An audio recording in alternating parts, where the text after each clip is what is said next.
이재명 지사가 그 민주당 후보가 되고 나서 공식적으로 첫 인터뷰한 게 연합뉴스와 인터뷰예요. 거기서 이재명 지사가 했던 말 중에 그 수사권 없는 부동산 감독원을 신설하겠다. 수사권 있는? 없는? 있는. 아니 내가 윤석열 얘가 코스프레를 한번 해본 거예요. 복지 없는 증세 같은 얘기죠. 잘못했군요. 수사권 있는 부동산 감독원을 신설하겠다. 이러면서 얻는 거지 뭐. 기분 나쁘면 사퇴할게요. 그리고 보유세 인상하는 것이 핵심이다. 그러니까 그 지금까지 여론조사에서 부동산 문제 해결할 사람 누구냐 그러면 압도적으로 이재명 후보가 올라왔던 부분이 있잖아요. 다시 한번 본인의 실력이 발휘되는 것 같습니다. 분양가 상한제라든지 이제 건물을 아파트를 지었을 때 원가라든지 원가 공개라든지 부동산 이슈에는 뭐 기본주택 포함해가지고 상당히 많이 접근해 있는 사람이잖아요. 지금까지 해왔던 것들이 있어갖고. 근데 수사권 있는 부동산 감독원을 신설하겠다. 요거 굉장히 중요한 부분 중에 하나거든요. 실제로 우리가 그 수사권을 갖는다. 예를 들면 뭐 국세청도 수사권이 있습니다. 예, 있죠. 국정원도 수사권이 있습니다. 경찰도 수사권이 있습니다. 기소권이 없는 거지. 부동산 감독원을 딱 만들어 놓고 수사까지 할 수 있게 해주는 거예요. 굉장히 중요한 거죠. 그렇죠. 강제 수사를 할 수 있냐 없냐에 따라서 정말 차원이 다른 조사라고 하더라도 차원이 다른 상황이 발생할 수밖에 없는데요. 저는 이런 얘기 또 이재명 후보가 하는 거를 보면서 정말 교과서적으로 움직인다 이런 생각이 들어요. 지난번에 얘기했던 게 개발이익 국민환수제를 얘기했습니다. 그러니까 이 대장동 개발 사건과 관련된 문제에 있어서 왜 민간 개발 이익을 전부 환수하지 못했냐, 국힘당이 이런 소리 하니까 그럼 환수할게 이렇게 해가지고 그래서 개발이익 국민환수제를 이야기를 했는데 이제 본격적으로 부동산 가격의 안정을 이제 정책을 마련을 해야 되는 상황에서 우리가 항상 얘기한 대로 교과서에서는 돈이 갈 수 있는 투자처를 확대해서 만들어주고 그 다음에 부동산으로 몰릴 수 있는 돈의 대출을 제한시키고 그 다음에 부동산 가격의 상승률을 잡고 그 다음에 조세 정책을 마련을 한다. 이 네 가지가 기본 틀이거든요. 그 기본 틀 중에서 부동산 가격을 상승률을 막는 안정을 시키는 방법 중에 가장 중요한 것이 이러한 투기들이 이루어지는 것을 이 부동산 감독원, 감독원이라는 걸 만들어서 수사권을 주게 되면 매일이라는 표현을 썼더라고요. 매일, 윤석열이 매일 나에게 보고해 막 이런 것처럼 이재명 후보가 지금 얘기하는 게 매일 수사를 들어가서 매일 확인을 하겠다. 감독원이 이렇게 가는 것이 교과서적인 저는 운영 방식이라고 생각합니다. 그리고 여러분들 아시겠지만 부동산 문제는요 어느 한 가지만 풀어서 되는 문제가 아니고 그렇죠. 네. 문재인 정부에서도 20몇 번의 대책을 내놨지만 요리조리 다 빠져나갑니다. 이 과정에서 이제는 가장 강력한 게 필요한 그 시기가 됐다. 근데 그거는 이재명 후보의 트레이드마크 중에 하나이기 때문에 한번 기대할 만하고요. 관련해 갖고 이재명 변호사가 그 관련된 기사를 하나 볼게요. 건설업체 특혜, 성남판 수사비리 우려. 시민공대위원장 이재명 변호사. 이재명 변호사는 도시 설계를 받고 아파트가 들어서면 분당의 도시계획은 완전히 파괴된다며 설계 변경을 노리고 땅을 사들인 건설업체들은 최소 2조 원 이상의 특혜를 받게 될 것이라고 주장했다. 시민단체와 분당 아파트 입주자 대표 등 160여 개 단체로 꾸려진 부당 용도 변경 저지를 위한 공동대책위원회 집행위원장인 이 변호사는 분당의 도시설계 변경은 제2의 수사비리 사건이 될 수 있다고 말했다.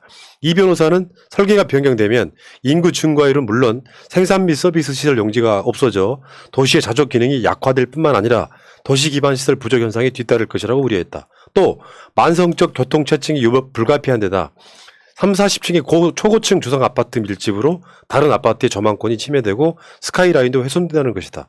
이 변호사는 시가 용적률을 낮춘다고 하지만 분당 아파트는 용적률이 200%를 넘지 않아도 녹지가 부족한 형편이라며 민선시장이 엄청난 정치적 부담을 안고도 이를 강행하는 것은 뒤가 있기 때문이라고 강한 의혹을 제기했다. 그러면서 결국에는 이재명 변호사가 시장이 되는 이런 것들 이 과정에서 정권 하나가 생겼고요.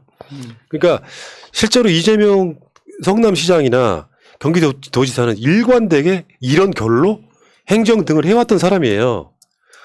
이재명 지사 채널에 가면은 가장 최근에 올라온 것 중에 하나가 2016년에 성남시 공무원들 대상으로 하는 동영상이 있어요. 거기 대략 이런 이야기 합니다. 뭐냐면은 이 접촉하지도 말고 굳이 접촉하면 비서실로 신고하도록 하십시오가 내 가족이나 측근이라고 하는 사람들이 성남시 직원들한테 이렇게 접근하면 빨리 신고하라는 거야. 예. 신고 안 하면 내가 혼내주겠다. 야. 이런 내용도 있었고요. 그 옆에 또 하나 보여주시면 세상에 공짜는 없습니다 하잖아요. 처음에 그래요. 처음에는 차 한잔 하자고 하고 밥 한 끼 하자고 하고 나중에는 술 한잔 먹자고 그러고 네. 좀 시간이 지나면 그 비리를 동반한 업자들이 와서 골프 좀 치러 가자고 하고 그러다 보면 100만 원, 200만 원 받게 된다. 근데 그 사람들은 장부에 다 적어놓는다. 절대 비리하면 안 된다. 이랬던 사람이에요. 근데 유동규 어쩌고저쩌고 지금까지도 아직 100% 해소가 안 되고 있잖아요. 유동규가 어떤 비리를 저질렀는지는 정확히 나오고 있는 건 없지만 결론적으로 말했을 때 이명박근혜 과정에서 수도 없이 털렸던 사람이 어떤 비리 구조를 만들어 갖고 내가 돈을 해먹는다는 건 있을 수가 없는 이야기라는 반증이 되더라고요.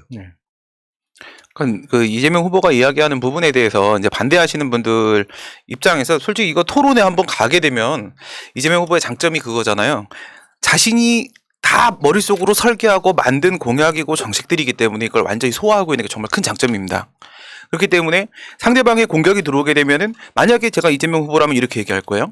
이 보유세를 늘린다. 뭐 아니면 부동산 감독원을 만든다. 이런 거에 대해서 상대방이 그게 뭐냐? 이렇게 나오게 되면 그럼 기본소득을 찬성하시겠네요.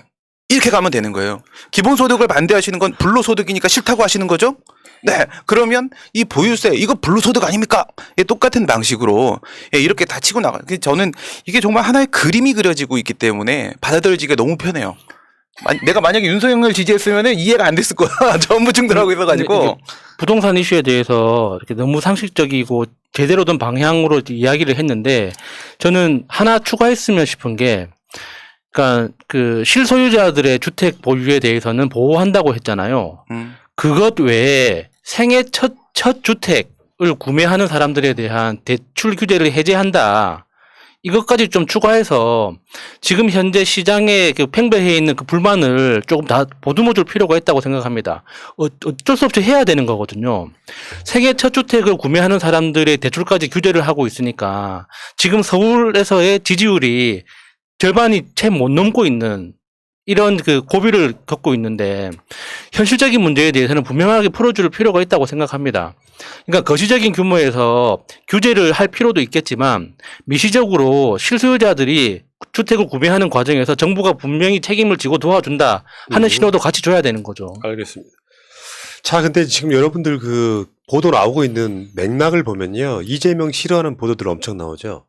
뭐 주사일제부터 시작해서 음식점 허가 총량제 이런 거 다 비판하고 있잖아요. 안 차원에서 낼 수도 있고.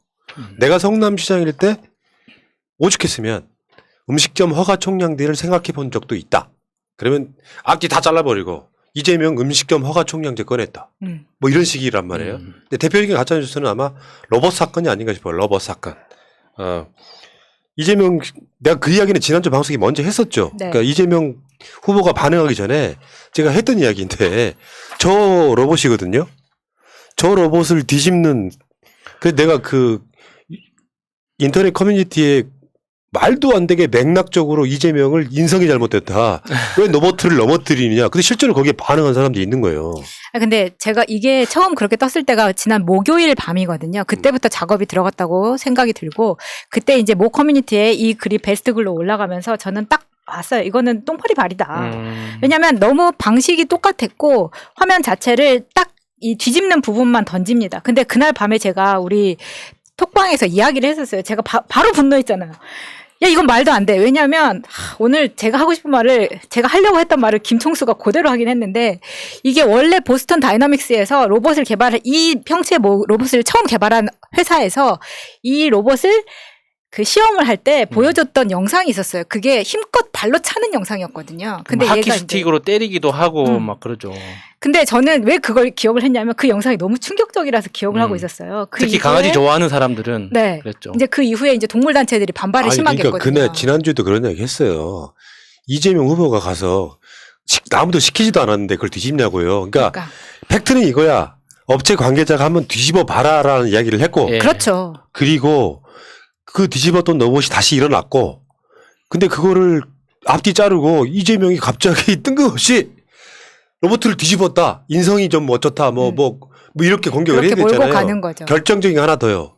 그 로봇 군사용이에요. 맞아요. 군사용이에요. 군사용 로봇이라고. 예. 아니 그렇게 치면은 진짜 저는 반대로 생각을 했어요. 사실 이재명 후보가 좀 시원하게 그냥 엎어뜨렸으면 좋겠는데 그 영상 보면은 옆에 있는 분이 얘기를 해요. 뒤집어 주세요. 그래서 이제 뒤집으러 가. 그 이재명 후보가 또 마음이 약해가지고 시원하게 못 던지고 한 손으로 이렇게 조심스럽게 넘기려고 한 거야. 그랬더니 이 로봇 신기하대. 이재명 후보 가까이 가니까 이놈이 도망을 갔어. 혼자 피해버렸어. 그러니까 쫓아가서 두 손으로 스냅을 줘서 살짝 넘겼어요. 그 뭐가 로봇 학대인지 이거 군사용이면 그러니까 발로 한번 차주고 시원하게 난 이렇게 그 이후에 사실 그런 식으로 테스트를 하는 기종이기 때문에 그렇게 네. 했을 뿐인데 그 부분을 딱 잘라버리니까 근데 문제는 뭐냐면 말씀하신 것처럼 이런 글이 조작된 글이 베스트에 딱 올라가잖아요. 그러면은 그 작성자 외에 한 10명 정도의 계정이 거기에 옹호하는 댓글을 갑자기 답니다. 그러면 분위기가 싹 그쪽으로 몰아가는 거예요. 그러면 이제 그 커뮤니티에 떴던 거를 다른 커뮤니티에 이제 막 퍼가기 시작하는 거죠. 그런 식으로 만들어내는 건데 이거를 조중동 같은 매체에서 검증 없이 그냥 올렸다는 게 가장 큰 문제라는 겁니다. 아, 이게 반대로 나는 이거를 보면서 또 그러면 이거 어떻게 생각해? 로봇가 마치 살아있는 인간처럼 움직인다고 해서 인간입니까? 로봇가 생명을 가지고 있습니까? 로봇을 어떻게 학대를 합니까? 로봇은 학대 대상이 아니에요. 그렇게 치면은 살아있는 생명체인 개를 학대한 윤석열은 어떡할 겁니까? 그러니까 먹지도 못하는 사과를 먹이고 그게 바로 동물학대지. 로봇을 어떻게 학대를 하냐고. 이런 발상은 뭐야 도대체. 극우 보수 측의 알바를 하는 것으로 추정되는 그 똥파리라는 사람들이 하는 짓이 이런 거예요. 그러니까 본인들이 이 로봇 학대라고 주장하는 것보다 이재명 후보에게 가하는 지금 이 행태가 훨씬 더 가학적이고 폭력적이다. 예. 특히나 언론들이 이런 거에 대해서 검증 없이 그대로 받아 써서 가짜 뉴스를 고의적으로 이렇게 그렇죠. 유포하는 것 자체가 정말 위험한 짓이죠. 내가 지난주에 보여드렸던 바로 그 커뮤니티에 올라갔던 글이에요. 베스트에 올라갔던 글이야. 이재명의 천박함. 로봇 박람회에 가서 로봇을 뒤집어보는 이재명의 천박함. 야, 이 개새끼들아. 로봇 박람회에 가서 로봇을 뒤집어보는 게 정상이지. 군사용 로봇인데. 저 밑에 저기 샵 태도가 본질이다. 네 태도가 본질이야. 인마. 동영상을 아유. 보면 이재명의 행동에서 천박하다 못해 섬찟하기까지 합니다. 거기다 같이 옆에서 웃는 놈들은 또 뭡니까? 그 댓글이 다 옹호 댓글이 달려. 요거 다 작업이라는 말씀 드릴게요. 그리고 이제 이게 여기에 바로 이걸 못 따니까 지금 인스타그램 통해 가지고 가는 거잖아요. 그러니까 인스타그램에 지금 이런 계정들이 많이 생겼어요. 이런 거 보실 때마다 바로 신고 눌러주시면은 계정을 네. 없앨 수가 있습니다. 그리고 비슷한 맥락에서 이재명 후보를 비판했던 게 진중권이죠. 로봇에게 감정이입을 못한다. 이게 뭔 말이에요? 진중권은 지가 모르겠으면 말 어렵게 써가지고 사람 헷갈리게 만들어. 지금 이번에 그 대상이 된 로봇은 강아지 모형이어서 다행이었지. 그 현대자동차가 보스턴 다이나믹스 인수했잖아요. 인수했어요, 그래서. 그러니까 거기에서 만든 인간형 로봇은 실제로 달리고 뛰고 이렇게 막 뒹굴고 텀블링까지 하거든요. 그러니까 그 과정에서 사람들이 계속 개입해서 이렇게 넘어뜨리기도 하고 총도 쏘고 합니다. 그거 가지고 미국에서도 그러니까 로봇 학대다 하는 이제 그런 논란이 진작에 있었어요. 그게 대한민국에서도 그런 논란이 벌어지고 있다는 건 한편으로서는 우리의 기술력이 그만큼 많이 발전했다는 뜻도 되니까 좋게 볼 수도 있는데 저는 이 언론이 제일 심각하다고 생각합니다.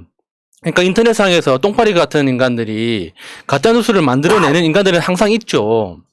그런데 그 가짜뉴스에 대해서 전혀 검증 없이 그대로 가짜뉴스를 그대로 복사해서 다시 보도하는 이 언론들의 행태에 대해서는 절대로 용서해서는 안 되는 거예요. 그러니까 그 손준성이 진중권 글을 인용하듯이 진중권 이자는 사실상 프락치다 된다고 보는 게 진보 농객도 이재명을 저렇게 생각한다. 여기 딱 써먹기 좋은 게 서민 진중권 이따이잖아.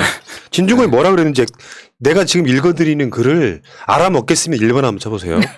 기본적으로 감정이입 능력의 문제다. 보스턴 다이나믹스에서 로봇개를 발로 차는 영상을 공개했을 때 커다란 항의와 분노의 물결이 일었다. 이재명 후보의 행동에 많은 이들이 불편함을 느끼는 것은 그 역시 감정이입 능력을 공유하고 있을 거라는 당연한 기대가 갑자기 깨진 데 대한 당혹감이 표출된 거예요. 뭔 말이냐고. 나 못 알아먹겠거든. 나 IQ 150인데 못 알아먹겠어. 와, 이게 작살인데. 어쩐지. 그러니까 이게 내가 봤을 때 이 진중권 내도 이게 이해가 안 되는 말을 한 거예요. 네. 상대를 공격하려다 보니까 아무 말. 아무 말 대잔치 하고 있으면서 이런 족 같은 새끼가 다 있어. 그 진중권의 그 글을 한 줄로 딱 요약할 수 있잖아요. 나는 이재명이 싫어요. 그거 말고는 내용이 없는 거죠. 무슨 내용이 있습니까? 이승복 어린인가? 아니 그래서 이재명 지사가 그 로봇을 발로 찬 것도 아니고 아무것도 아닌 거 가지고 지금 만들어낸 것에 휩쓸리면 안 된다는 겁니다. 그래서 이번 대선은 이재명이냐 아니냐예요. 일거수일투족이. 방구만 끼어도 논란이 될 겁니다. 아, 궁금해. 이재명은 이슬 먹고 살아서 방구는 안 낄 거라고 생각이 들고요. 이거야 뭐 하루짜리 이슈긴 한데 이제부터는 그런 시대가 돌입을 한 거죠. 어떤 것도 논란을 만들어서 이재명 나쁜 이미지 주기. 이게 지금 대장동부터 시작해서 계속 그런 쪽으로 가고 있거든요. 이제 진짜 대선 맛을 보고 있는 거예요, 지금. 아니, 근데 저는 이게 우리한테 그닥 불리한 거라고 생각하지는 않습니다. 이런 식으로 문제가 되면은 회자가 되죠.